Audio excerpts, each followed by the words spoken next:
When we are saying the Theka, we come up to a point where Barabar, Dugun and Tigun is to be introduced.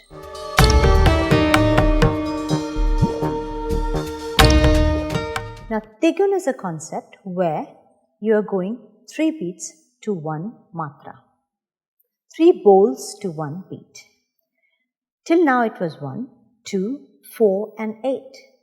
And it's comparatively easier for us to do this in the 2s and 4s and 8s. In a 16 beat cycle, which is what the Teen Tal is all about, to have an introduction to the Tigun is a tricky element. Now, many of you in the beginners lessons have been asking me for Tigun. So many of you have sent me requests and emails asking me to teach you that. The reason why I am doing so in the intermediate level is because the concept of Tigun can only be introduced once you are confident with Barabar, Dugun, Chogun, Atgun, so on and so forth.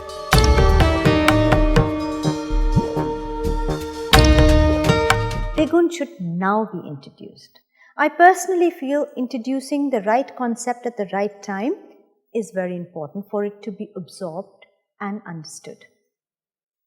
Let's go from the very beginning. We will start with Barabar, Dugun, then I will come to Tigun. Do the Chogun and stop. After that, I will show you how to actually do the Tigun because it is tricky.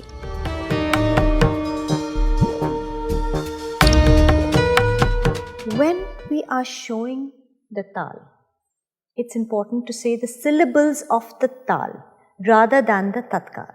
So the Theka bowls, which could be Dha Dhin Dhin Dha, Dha Dhin Dhin Dha, Dha Tin Tin Ta, Ta Dhin Dhin Da, or some people call it Na Dhin Dhin Na, Na Dhin Dhin Na, Na Tin Tin Na, Ta Dhin Dhin Na. Now the reason why there is this variation because some people use tabla bowls, some people use bakhavaj bowls, some people use mridang bowls, some people use gungru bowls. Everybody has their own connotations and their own interpretations. So let's not go into that controversy. Let's start giving the Theka as Dha, Dhin, Dhin, Dha. Because in the beginner's lessons, many a times I have given you the option of saying Na, Dhin, Dhin, Na. Okay? Let's do that.